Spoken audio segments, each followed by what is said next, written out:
Welcome to Leapcast. I'm your host, Dr. George James. Leap stands for leaders, entertainers, athletes, and performers. And I'm on a journey to connect with high achievers and highlight their unexamined human moments. Tune in to learn how these high-achieving Leap individuals were able to reach their greatest potential, face their most difficult challenges, and embrace the human moments that helped them along the way. If you want to get the episode highlights directly in your email, then head to theleapcast.com right now to subscribe. Today, I have the honor, the privilege, and I am so excited to bring a good friend of mine, Lony'e Perrine. Am I saying that right? And she and I have known each other going all the way back to college, which is why I'm repping Villanova today. Villanova.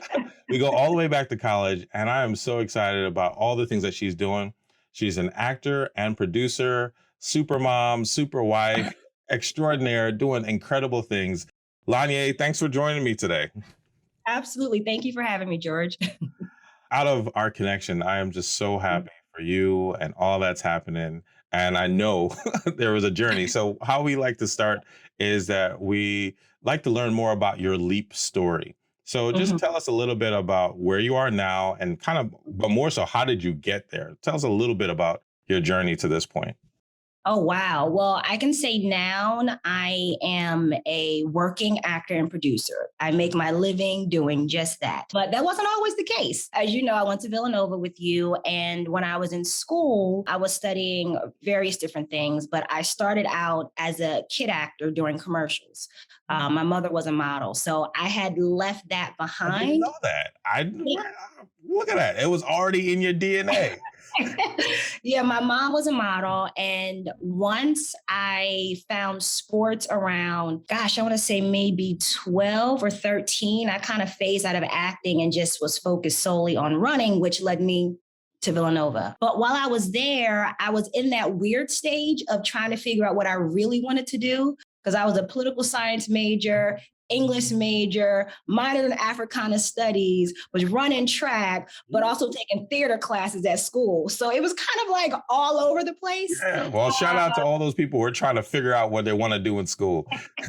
Yes, my advice is try everything until you find something that grabs you that you just really can't resist doing. But once I graduated, I started working in the IT industry because being one of the first to go to school in my family, I said, well, let me get a responsible job, right? And doing that for a few years, I just wasn't happy. I was making a really good living. I was doing well. I was living what people want to quote unquote say their American dream. I got married young. We built a house. We were doing all the things until we got to a point, both of us actually, that we were kind of like, I don't know if this is us. And then internally working on these different projects for the company I worked for, I was like, this didn't feel like me. It just felt like I was faking it, that I was living somebody else's life.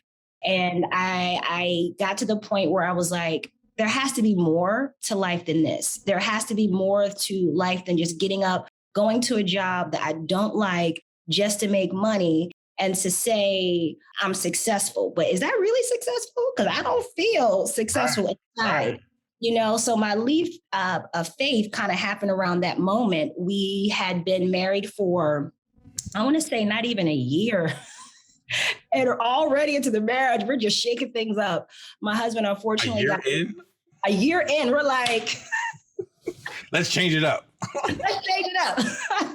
But luckily, we had been dating for like 5 years up until that point. But he got laid off of his job. And so it was just me working. And I realized every day when I was going to work that this was miserable. And when I worked as a consultant, so when one of the clients said, hey, we would love to hire you from your company. And I was like, oh my God, this is permanent. They want to make me permanent. Oh, I don't want to be permanent. I don't want to do this. Between his layoff and that moment, I knew that I needed to make a change. And so for me, I was still doing like little auditions in Philadelphia here and there in between, working for the company I worked for. And every time I was on set, I was like, oh my gosh, this is so much fun.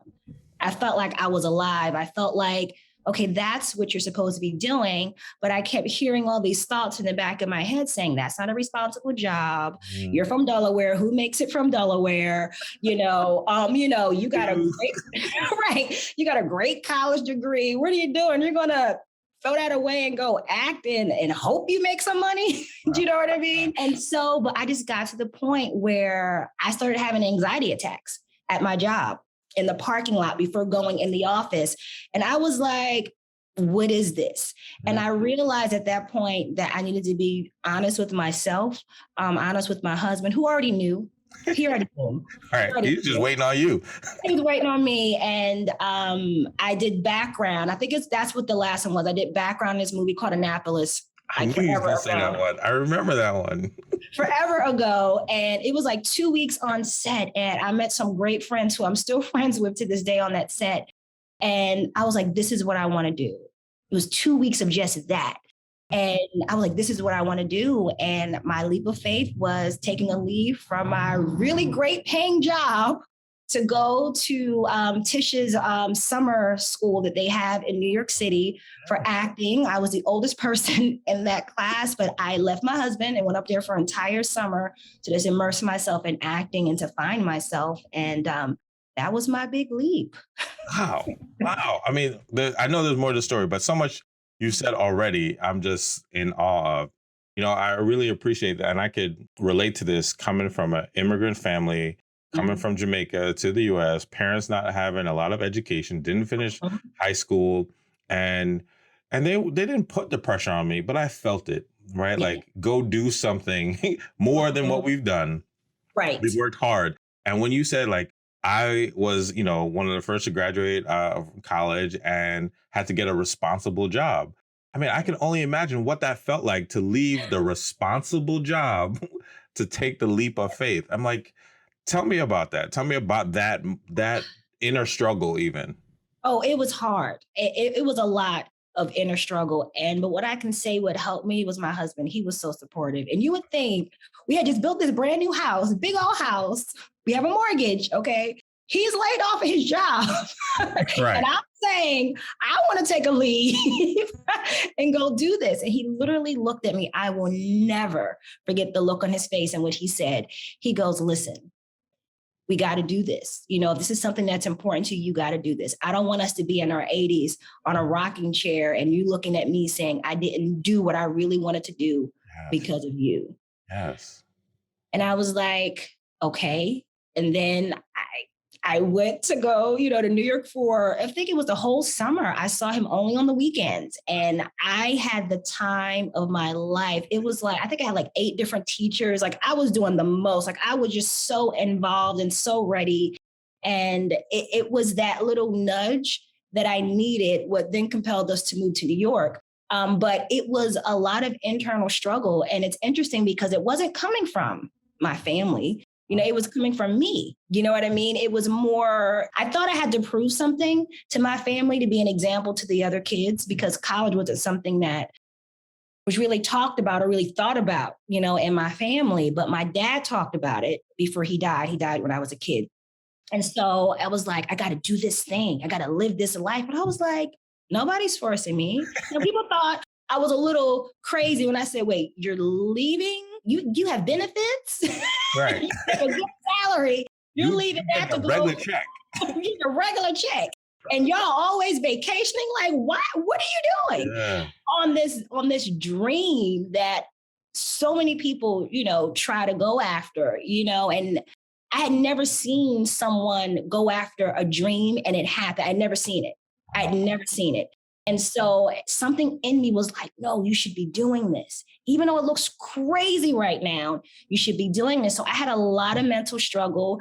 I felt guilty all the time. I felt like a selfish wife. Like, who gets married and leaves their husband for 3 months to go? Look, I'll be back. Right.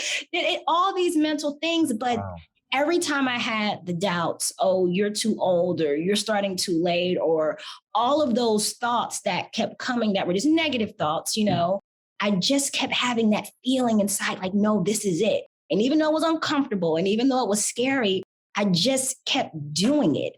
I had many nights of what am I doing?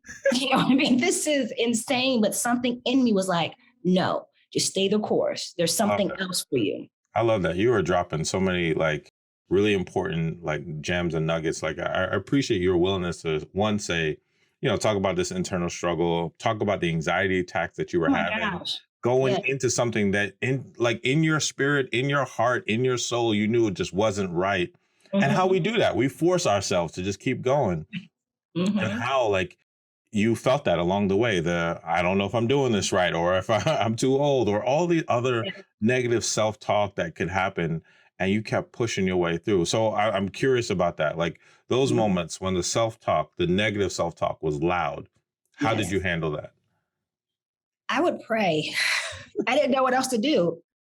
I would pray and I would talk to my husband. That was it. Like, that's all. Or, I had friends, I had some friends who were like, girl, you crazy. So I knew I couldn't talk to them. I just didn't want to talk to them. They are not the people I need right now. They don't see the vision. They can't handle it. They don't see the vision. But there were others who just really was like, girl, no, I'm saying just do it. I mean, you're not old. What are you talking about? That's ridiculous. You're in your 20s. You got married way young. You know what I mean? Like, you guys are still young. This is the time to try it. Don't wait until after you have kids to try it, which is even hilarious now that I have kids, how it's all working out. But just, I had those people that spoke life into me, that when I had those moments. But my first line of defense, I just started praying because I knew it was something. I felt it was God a lot of times telling me to do these things, and it felt straight crazy. And I'm like, Lord, you keep telling me this is for me, but I don't see no evidence of it. Is it over there? What? But it was like this little internal voice that constantly was trying to give me a hug. Do you know what I mean? It said, just keep going. You got it. I love it. And so much about that. Like, and people come from all different backgrounds, all different perspectives. But like, I love the thought of prayer and faith. It's been important for me in my life. And just to hear that sometimes, it's prayer and the people in your circle. And the other part that you shared was that sometimes, and I fully see this, sometimes the people in our circle can't handle when we're taking a risk, when we're trying something new, and even when we're winning, right? So like, you got to be careful of who you talk to. And I could hear that, how you use all of those things, from prayer, from your husband, and the people who were really in your corner. So you went off, you did the summer thing, and then it sounds like you eventually moved to New York. And I know you're in California now. Yes. How did that happen? Oh my God, I love this story. So we moved like right into Jersey City because I didn't leave the corporate job yet. They transferred me from the Philly office to the New York office. Nice. So I was still getting a little check, somewhat. I had to get a check. I was like, listen, I need to have some money if I'm going to be doing black box theater, because they're not going to pay me anything. No. So we did that. And while we was there, I did theater. I met different casting directors, I had auditions, and New York was cool. But I realized, I don't want to do Broadway yet. Maybe one day, you know what I mean? But I really kind of want to do this on camera thing. I had done some regional and local commercials. I really like doing those. But I was like, okay, I really want to try like TV and film. And at that time, I felt like it was so many procedural shows in New York. And I wanted to be in like a romantic comedy and, something a little different, And so I knew that there were more opportunities in LA, but it was actually, again, Peyton, my husband, it was something. Hey, shout out to Peyton, right? He gets a shout out, right? That's awesome. Go. So at this point, I was just doing auditions, and I had got an audition for a pilot. I forget what show it was even at this time, but I had an audition for it, and I was super excited. And he calls me, and I remember walking down New York Street, coming back to my office in the city, because I would get changed in my office out of my work clothes into my acting clothes and go and come back. It was a whole thing. And so he was like, babe, it was so cool. I talked to this guy on the phone today, because he had switched careers in order to move. He switched careers in order to move for me. I'm going to say that again. He switched careers in order to move for me. So he was an early adopter to the vision. He saw it. Yeah, he saw it. And so he's now working, doing like real estate stuff, mortgages and so forth. So anyway, he was like, yeah, I called to refinance this guy's mortgage, and his wife got on the phone and she was a little irritable, but she told me she was sorry, she was pregnant, call him at the office. And he was like, babe, I talked to this guy and he's like this big LA manager. And he told me the name of the company. And I was like, what now? I was like, oh, you did? He was like, yeah, we were talking and he was such a cool guy. We were just laughing and joking and talking about his interest rates. And he mentioned what he did. And I was like, oh, my wife is an actress and she's out here auditioning for this pilot. He's like, oh, the lead on that is my client. Stop it. Stop. I'm telling you.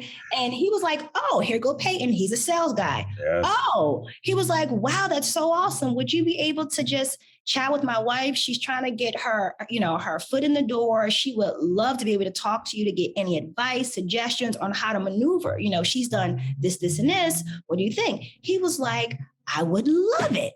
So I'm in the middle of the street like, Stop. Okay. Because I know this company, he, did. I was like, oh my God, they're big.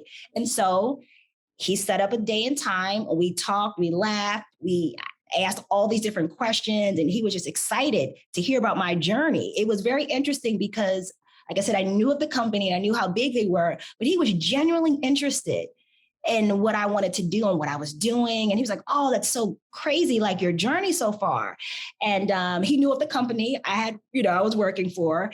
And he says, oh, if you guys are ever in town, I would love to meet you in person. And my sales executive husband right here jumped on it. Great. We're coming out. Our anniversary is in 2 weeks. Mind you, we did not have anything planned. He was like, we're coming out in 2 weeks.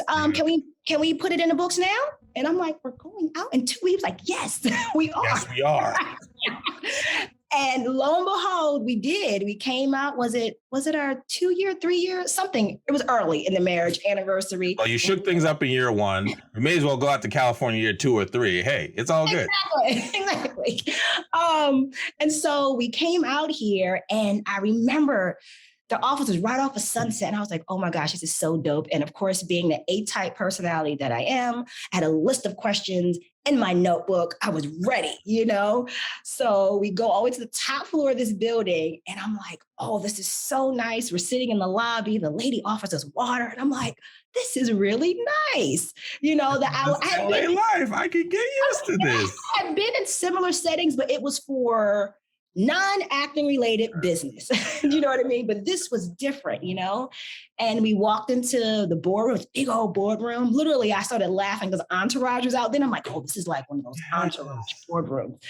And he's just talking. He's thanking Peyton for helping him with his refinance. And we're chatting. And I'm asking all the questions. He goes, you are so delightful.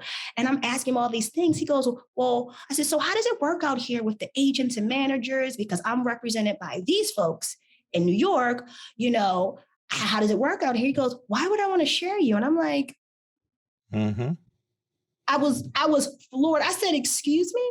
I said, you want to represent me? Oh. I want to say some regional Philly, New Jersey, Delaware, maybe reach part of New York commercials. I had some print work, and I had black box, not even Broadway, black box theater in New York on my resume. So I'm looking at him knowing the level of talent he has. And I was like, oh, wow. And he goes, oh, and that commercial agency you with in New York, they're also downstairs in the building. Let me just call the president up because he's downstairs. Called him upstairs, or the vice president, called him upstairs. I met him, goes, oh, you with our agency in New York? Yeah. Oh, we can just transfer your files. We can just transfer you to LA. What? You're moving to LA.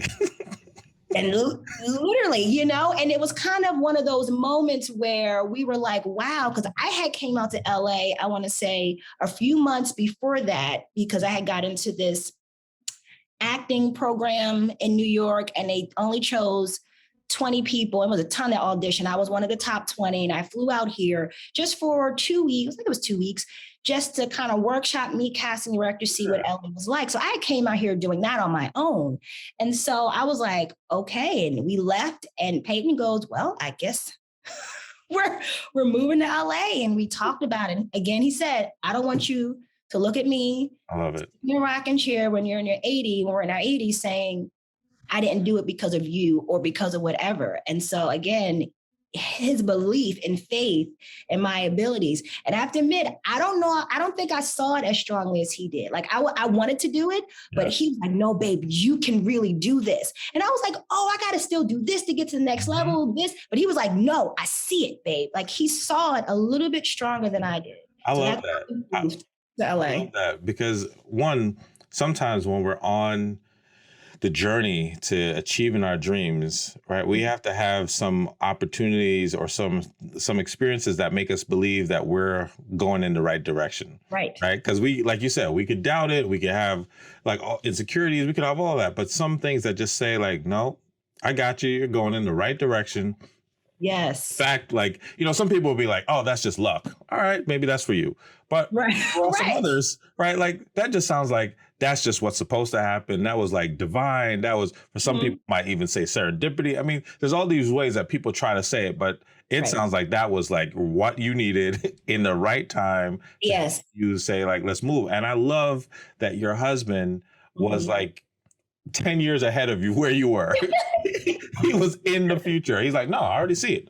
We're good. We just got. Even now, I'm like, oh my God, it's all happening. He goes, babe, yeah, it's happening. Because I told you, like, I saw it. And I'm like, oh, okay. So I've caught up to where you are. He's like, yeah.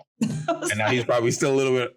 So I want to talk about that. So I know a little bit about your career. And I, like I said, knowing you and a friend of yours, I'm so delighted and so excited. You currently have 3 national commercials. Yes. And one of them that I've seen, I laugh at every single time. I mean, I'm like one of those fanboys. I'm like, that's my friend. Right? The T-Mobile commercial, I thought whoever did that is genius and that you were there. And I've even seen the knockoff versions of that commercial. I'm like, stop. There's knockoff versions? The knockoff version. Some company tried the same concept. And I'm like, no. That T-Mobile had that first commercial with my awesome friend, being the main person in that. And so for those who haven't seen the commercial, right, it talks about you're sharing the information about a party and it's like on a bad network, it freezes and the person hears it's a costume party when that's not what you're saying. I said it's not a costume party. And it is hilarious. I love that commercial. I love you in that commercial. And I love that right now you're in 3 national commercials. And I know that's not even all. I know. This is why, this is what I'm saying. Like, I don't know what your next question is going to be, but I'm compelled to say this right now. Like, to anyone who's watching this, whatever your dream is, whatever it is, don't let others or yourself prevent you from going after it. Yes. What's happening in my life, and not just my life, but my family's lives right now, I could not have made this up at all. And so if there's something inside that feeling, that gut feeling, that voice, whatever you want to call it, if you hear God, for me, it's God. Yes. But whatever it is for you, go after. Even if you can just see one step ahead, that's fine. You don't have to see the whole vision. Just do each step along the way and show up as your best self and do it. You are going to be surprised what comes out on the other side. So I just wanted to say that. I love that. Look, for everybody else, I hope that you hear that. For me and my church upbringing, she just gave me a word and I'm going to take it. I so love it. And the reason why I brought that up is that what was it like for you first time you had a national commercial? So you're talking about being black box, theater, local and regional commercials, living in the dream. But now these 3 commercials are not your first national commercial. No. Right? You have a reel of quite a bit of. Yes. You even say that. Just it's awesome. Girl from Delaware. Do you know what I mean? Like, my God. How did it feel when you had that first when you booked it? When you did audition for it, booked it, and then first saw it? What was that like? It was crazy because we had moved out here at this point, and I was just excited. I was just excited to be here. We moved down the street from where the agency, my manager at the time was. So I was like, oh, this is a new part of town. And we would move to Beverly Hills, but it wasn't the Beverly Hills people think it is. It's just regular It wasn't there's what people Beverly Hills, and then there's regular Beverly Hills. Beverly Hills. We were very regular in an apartment regular Beverly Hills. And you drove by, you would say, is that Beverly Hills? You wouldn't think it would be. But we were living there, and I remember getting that call. And I was just shocked because at this point, I had just been going on so many different auditions. I was taking everybody's acting class from Groundlings to Tasha Smith to, I'm still in class. Like I take eons of acting class. So I was just like, just show up, do your best, forget about it, move on. Show up, do your best. So it was like my job was the audition. That's how I was looking at it because I didn't want to get hung up on the rejection, because it's a lot. It's a lot of it. But when I got that call, I just started screaming because I literally couldn't believe it. Like I had no words, but the fact that I was seen, you know what I mean? If you're on the camera for more than 3 seconds, you're considered a principal. Yes. And my character, what I had to do in this spot, it was pertinent for the whole storyline of the commercial. And I think I was like holding a spatula for a burger. I think it was a beer commercial. I can't remember, but I think it was a beer commercial. But I remember holding a spatula and I was frozen like this. But the main actor, who was a known actor at the time, was talking all around me, or whatever. I was so excited. I had validation, right? I had that validation like, okay, it was worth it. Yes. It was worth it for us to come out here, for me to get this, opportunity. And I was just so proud of myself for not giving up on myself. Proud of my husband just for being supportive and believing.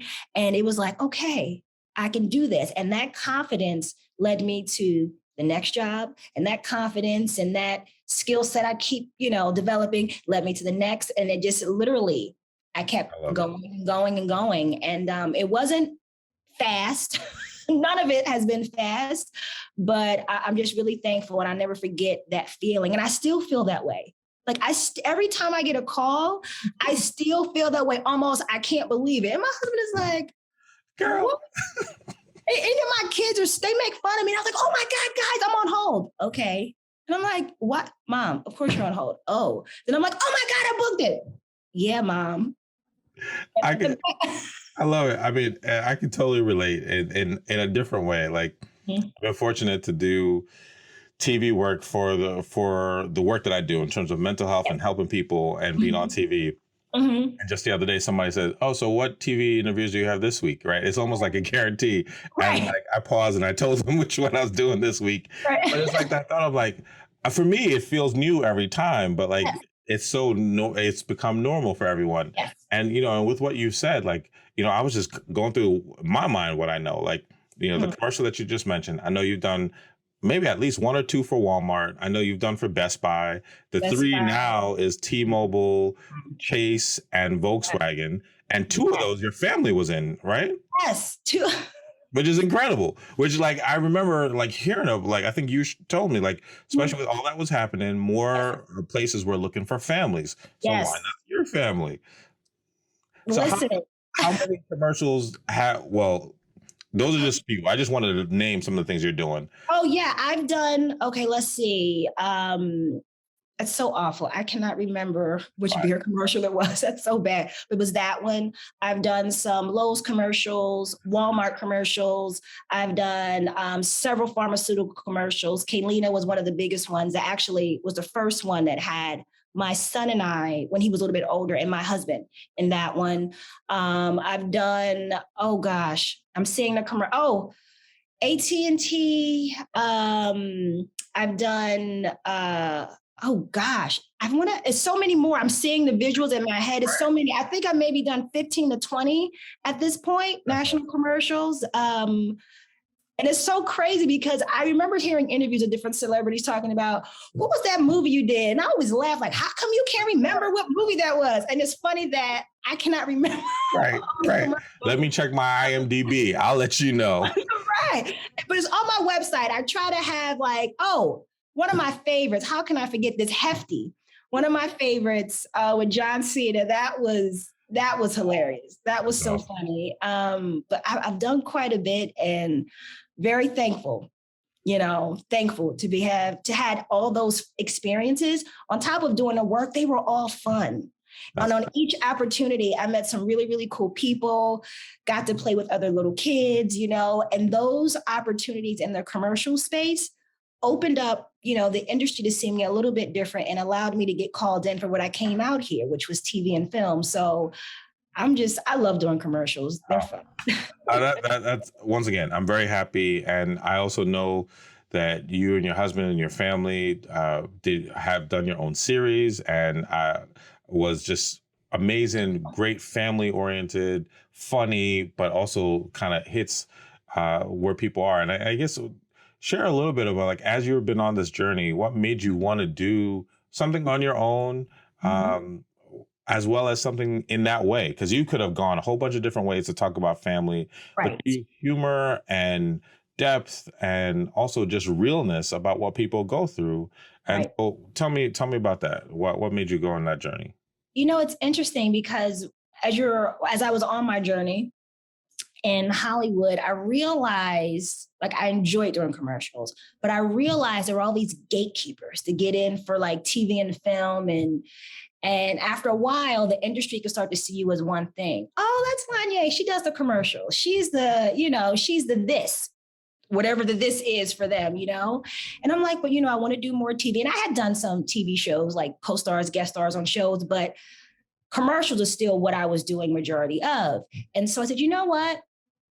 I want to create something, and I feel like as a creative, we have stories in us that we want to tell, and no one's going to be able to tell them better than us. Yes, you'll get a breakdown of a character. You're like, oh, this character is so much like me, or, oh, I want to do this. And you get attached to that, and you really want that role because you want to be able to tell that story because that topic, or that storyline you're passionate about, and then you don't get it. I said, we're just going to create a project. You know what I mean? And what is important to me? Family, the whole idea of Black family and what that looks like and what that represents. And just like my husband and I will always joke when we got engaged that we're Team Perrine. And it was a joke, back then. This is a joke. Oh, we're Team Perrine. We support each other. We go hard for each other. We're going to do whatever, to encourage each other in each respective's, dreams. And so we had kids in LA. That was not the plan. It's weird because we wanted to have kids, yes, but I never computed in my brain that I would have kids living in LA when all of our family is in Philadelphia and Delaware, but it happened. Like, I started helping out at children's church, and I was around these little kids, and I was like, "Oh, look at them! They're so cute." And I said, "Well, maybe we should try." And literally, as soon as I said it, several months later, not even 3, we were pregnant. So it was literally just like that. And I couldn't imagine my world without my boys. We have 2, as you know, and so as a Black woman in this industry who is now a mom, it gets even more interesting. Yeah. I hid my pregnancies both times. Wow. I didn't tell anybody I was pregnant until I had to when I was showing. I had booked a guest star on a show, and I'll never forget, Kalita Smith was in this episode with me, and I was supposed to be like a twin to her, even though we look nothing, alike, but a twin. And we had the same type of dress on. It was a very form-fitting dress. And I'm like 6, maybe almost 6 months pregnant. Wow. And I remember when they brought the dress to the dressing room, I was like, oh my God. Oh my God. Okay, I think this is the day that I may have to say something, And I put the dress on, but believe it or not, I'm a tiny woman. So it was still kind of hidden. And I walk out of the dressing room and she goes, "Girl, you wearing that dress?" And I'm thinking, oh my God. You don't even know. I'm like, don't. It was my first kid, so I hadn't popped yet. I was like, do not let this be the day that I get up from behind the table and then there's the belly. Just don't pop yet.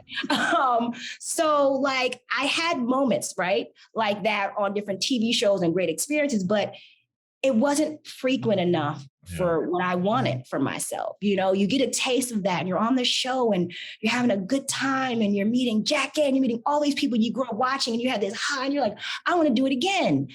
And then it's months go by and you have 20 auditions and there's nothing. And you're like, instead of waiting around for someone to give me a job, how about I give myself a job? How about I give my friends around me a job? How about we just do something? Because as a creative, just because you're not hired, you don't stop. being creative, it's still there, so let's just feed that, who knows, it can turn into something fun. And we had this idea to do funny married stuff. And it was literally my husband, I said, hey, I'm going to be in acting class on Thursday night. You write something. He's like, what? I'm not a writer. And I'm like, oh no, you can totally do it. You're so funny. And he's like, babe, I have never written anything. Wait, this was the beginning of his writing career? Yes. I love it. See, now you flipped the tables. You saw his future. He just didn't see it yet. He didn't see it. And he's such a visionary. He sees an idea. He has these great concepts and ideas. And I'm like, babe, we can totally do it, And so he did. I said, just do 3 minutes. Comedy is a minute a page, and just do 3 pages, short form. You write it. I know comedy, the rhythms of things are, I read so many scripts and had so many auditions. We can figure this out. So he did. I said, just pick a topic about marriage, and he literally did that. And we would laugh and work on them together. And then we showed the first season, which was 6 episodes, if I can recall. We're going to show this to our friend who's a director that goes to church with us. Like, hey, we have this little project. We know you're doing bigger things, but will you take a look at this? And he read it. He goes, oh my gosh, I love this. Wait, Peyton wrote this?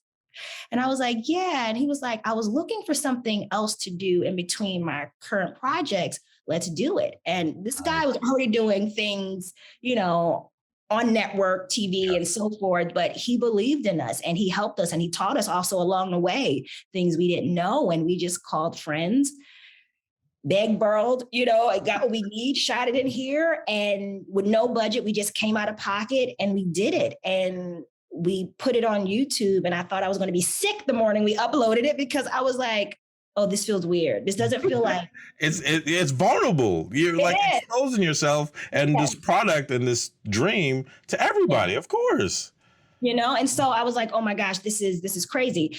And so, but people were like, oh, this is really good. I'm like, really? It was just a little idea that we had, and everyone we asked to be a part of it, they did not question the fact that we were new, because we had did one other short film before. It was okay. It was the learning short film. Yeah. Do you know what I mean? Yeah. And so we didn't have a ton of producing or, creating experience, but nobody questioned it. Everybody just said yes to it. Everybody, our friends who are seasoned in the industry, oh yeah, I'll do it. Like, really? Do you want to read it? Oh no, you guys, I love you guys. We'll just do it. I'm like, you don't want to read it? You're just gonna say yes without reading it, But I'm glad we did that, because it taught me something about ourselves, that if you do have an idea, regardless if you don't have the experience for it or you don't think you're qualified, if you have that idea, go for it. You are qualified for it. Just go for it. Yeah. You don't get these opportunities really when you're ready. You're going to learn while you're doing it, and I'm so thankful that we did that, because it made me a better actor, being on the other side and creating and having vision, because I'm very visual. I see how a whole storyline works. I see what it looks like, even angles. Payne says, because I think you're a director and don't know, but I see it. We should shoot it like this, and we should do it like this. And I, just getting involved in all aspects of it. And I'm just thankful, because it definitely taught me something about myself. I think it was great. And I was fortunate enough, like in your first season, to write some articles about the real life things that I saw in my practice for couples. And it was just so like dead on connected to what people experience, but use humor to like deliver the message. And I loved it. And I loved how you were able to bring it to so many different places to get to season 2, to continue to just fine tune your skills and your craft, bring the family in. I just love it. As we're kind of, getting to the end, I like to ask people a few different things. And I know that you're doing a lot of great things, including not only for yourself, but now for the full family. So I'm curious for us to learn more about, tell us what you're up to now, what you can tell us for you and the family. Oh, yes. It's so funny. I will say this before I jump into that. If you have something in you that's telling you to go a particular path, do it. We talked about that before, right? Do it. Yes. Because sometimes when you're doing what you're asked to do, it may not be for you. It may be for somebody else's blessing. And I got that lesson recently with my son. My kids, they're just who they are. Peyton and Randy, lots of energy. And during COVID, all the family, we have been, as everybody know, in quarantine, especially for California as well. We had quite a long quarantine because it got really bad out here, but the industry kind of stopped, but not. But so they were casting for different commercials, TV shows, films, and they were looking for real families. And so families of four, and here we are. So we just were like doing all these self-tapes, almost sometimes 3 a day. It kind of got a little nutty, but we weren't bored. You know what I mean? Between the kids, something to do. Between the kids' school and paintwork from home, we were doing these, and I was directing. I was teaching my kids how to act. I was doing all the things, you know, trying to find ways to keep joy. We were having fun, and all of that led to us booking commercials together. But it also led to my oldest son booking his first series regular role on a Nickelodeon show. That's so awesome. Which is insane when you think about it, because it was all off a self-tape and all off of Zoom auditions in our. He had all that experience. He's been acting for a while. He's had that family experience, that training. You like had your own school. Of course, and it's funny. I guess I never really thought about it like that. Like he was watching. Yes. You know what I mean? Like he really was, and he had booked some things here and there, but I wasn't really pursuing it for him, you know what I mean? Because it's a whole different thing when your kid is doing it. Our friends were like, oh, I saw Peyton do this thing at church. He's kind of good. Want to audition for a short film? Sure. He auditioned, he would book it. So it was kind of like whenever, and he was like, I'm playing basketball. So it was kind of out of the blue. Not only was I shocked, my manager, was her idea. She was like, does Peyton want to audition for TV and film since he's been doing these commercial auditions at home? I said, I don't know, Peyton, do you want to? He was like, yeah, I can do it. I'm more than commercials. I said it's a lot of work. And I almost tried to not prevent him, but I wanted to give him the real. It's going to be a lot of studying. It's going to be a lot of this. It's not the same as commercials. You got to dedicate several days to character preparation. Mommy's going to have to teach you. We're going to have to work together as a team. All of these things. And it was a lot because he was up for so many roles and has been to this date, but it's a series regular on a show. He has some other TV shows coming out. Colin in Black and White, he's on. Puppy Love, he's on. That's coming out too. But that girl Lele is killing it right now, looking Nickelodeon, and he is loving it. So it's kind of great because my mom had this dream to be an actor. Yeah. And she did modeling. But then when I started acting as a kid, she gave up. She stopped. She was like, I can't do it. My daughter's doing it, right? And then I kept going, got a little bit further than she did. She didn't see her dream was possible. She saw, oh, it's not going to happen for me. I kept going. I said, oh, wait, no, this dream is possible. A third generation, my son, my oldest, is now almost like the fruit of the journey from my mother implanting that idea all the way now. And then my youngest son, the voiceovers, it's kind of nutty and exciting, and it's all God, because I could not have tried to do this. You know what I'm saying? When we try to do something, it doesn't come out like this. Like all of this was not planned. And so it's been really great that I've been able to watch him and able to, you know, teach him and give him what I know, but let him be his own person and stand on his own with it. So I'm really thankful for that. You've just said so many things that are really resonating and I think are really powerful. One, the impact of legacy, right? Generational. Like a lot of times, sometimes we talk about the negatives that we've learned from the previous generation or the generation before. But what you're talking about is the positive, right? And even though like it might not have gone as far with your mom, right? But she still kind of implanted something or like encouraged something in you that you then with your husband allowed yourself to go after it.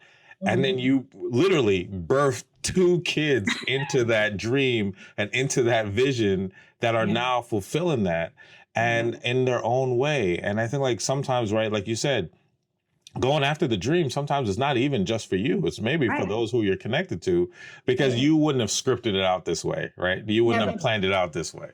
George, if you would have saw his first self-tape that him and I did, killed it. And I'm directing him. I'm like, oh, he's taking everything I say. Oh my God.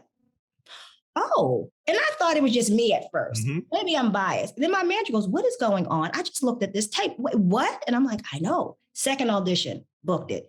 Third audition, booked it. And it just kept snowballing. And he's looking confused. So he goes, Mom, what is happening? And I'm like, what did I tell you? You just have to be you. If you are 100% who you are and show up as you can do anything, son, And so it's been great. But what's interesting that I wasn't prepared for the flip side, how he encourages me, because I'm coaching him and shooting his auditions. And then I have to shoot my auditions sometimes at 5 a.m. or late at night when I'm not on set with him. Like, it's been nutty.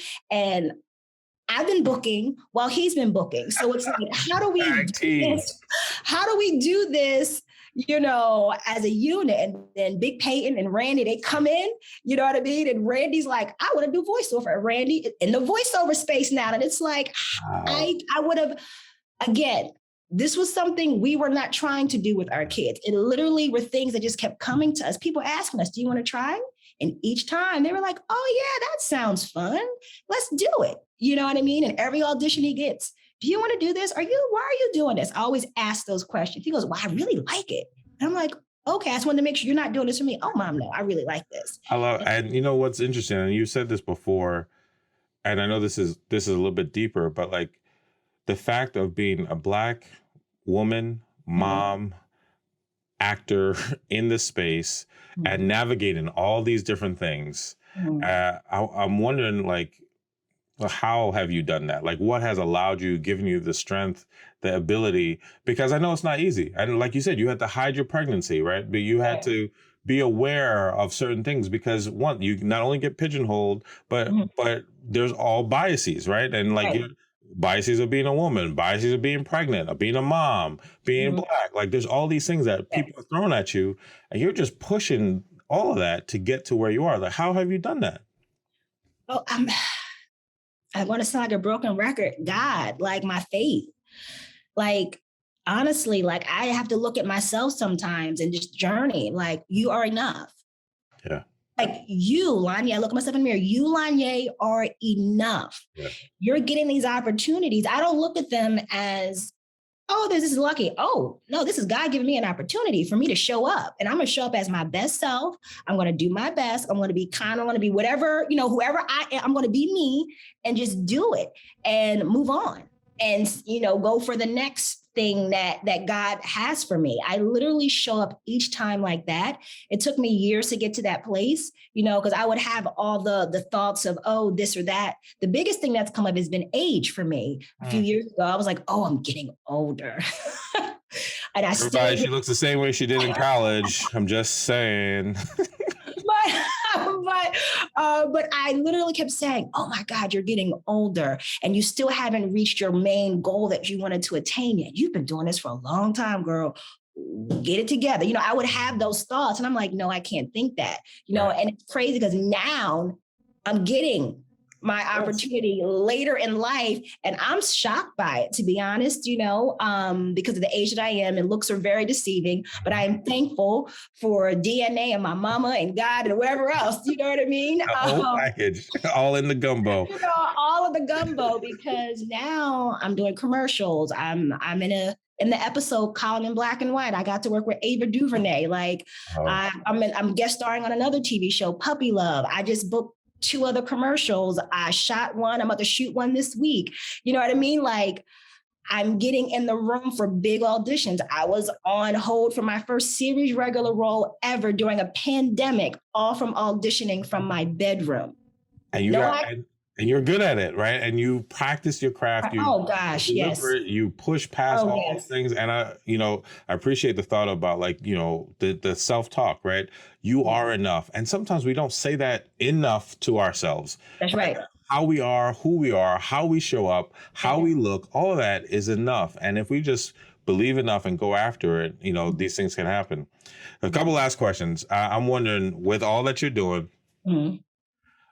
now that success in the way that sometimes people look at is happening so much more, you have to juggle more than ever. Now you're juggling your career, you're juggling both of your sons' careers. Oh my God. Husband, so that's the other thing people don't always talk about. Like with success comes other challenges, right? It might look good on the outside, but on the inside, there's a lot to deal with. Yes. how are you managing navigating those moments? Yeah, this is a good thing because it's one of those things when you start to feel your life change and that you're getting what you asked for. There's a new level of responsibility. There's a new level of how you maneuver and how you do things. There's a huge learning curve. People don't talk about that. People don't talk about that, George. There's a huge learning curve stepping into your new because you thought, oh, I'm at this level now. I know I've mastered this, or you think you've mastered it. Then when you start to move up, it's like, oh, wait, I don't know about that. I don't know about this. Okay, wait, how do I figure this out? What do I do about this? Okay, things you don't expect. So what I would say for me has just been my faith, again, reminding myself that I'm enough. And as a mom, realizing there's no such thing as balance. It's not. For all these years, I've been like, oh, I'm trying to balance. No, it's not. There's no such thing. Today, I want to be excellent at my career and I want to knock out all these auditions. I want to do all the things. My kids, on the other hand, I may not have been the best mom, as far as mom duties that day. But on Tuesday, I'm going to have that mom game down. Tuesday is going to be the day that mom... Tuesday, I'm coming. Right, you know what I mean? Shows up. And I realize I'm allowing myself the grace. Yeah. To say, okay, I cannot do all of this like I used to before. I have some new responsibilities. And you know what? I can ask for help. Yes. We actually have a team of people now that help us with things. Before I'm A-type. So I want to be like this. And I'm like, I can't. Unless I want to have a heart attack. Do you know what I mean? Or have all these other things. I can't. And I have things fall right. You got to let it out. You got to let go of some things. Yes. And I think that's really important, right? Like the learning curve that we don't really realize or anticipate as success is happening or as those things we've dreamed for are coming and happening that, we got to figure out and adjust on the fly. Yes. And I love that the thought about balance is how I heard it as like more of a long term, right? Like today, right, I might be all career. Tomorrow, I might be more all mom. But when we look at it as if we zoom out, you'll see balance. All right. So quick question. Who would you love to work with that you have not, or maybe love to work with more? It's crazy because one of the people I've been dying to work with has been Ava. I would love to work with her again because I felt like I was working with a big sister who saw me. Nice. And you don't get that feeling a lot in Hollywood, like she saw me. So gosh, there's so many. Angela Bassett. I would love to work with Angela Bassett. I would love to work with Will Smith. I would love to do, a project with who else? We were Kevin Hart. Had this Philadelphia project idea and I thought about him. Yeah. Kevin Hart. I would love to work with my son again, but y'all stay tuned. You may see some stuff. Good. But I would love to work with my son again. Nice. I just want to work with people who love acting. Do you know what I mean? When you're on set with people who enjoy the craft of it, who enjoy storytelling, I want to meet new people, who just enjoy it as much as I do and just have fun. Like I just want joy in my days and want to be around people like that. I love it. That's so great. Last two. What does mental wellness mean for you? Oh gosh, self-care. Self-care is the first thing that popped into mind. It's physical and mental. And I think a lot of it too, just going through COVID. I went through a lot of personal healing myself, healing from my past. And I realized once I worked through that with my therapist and really just healing, it's been more than a year, about several years with her.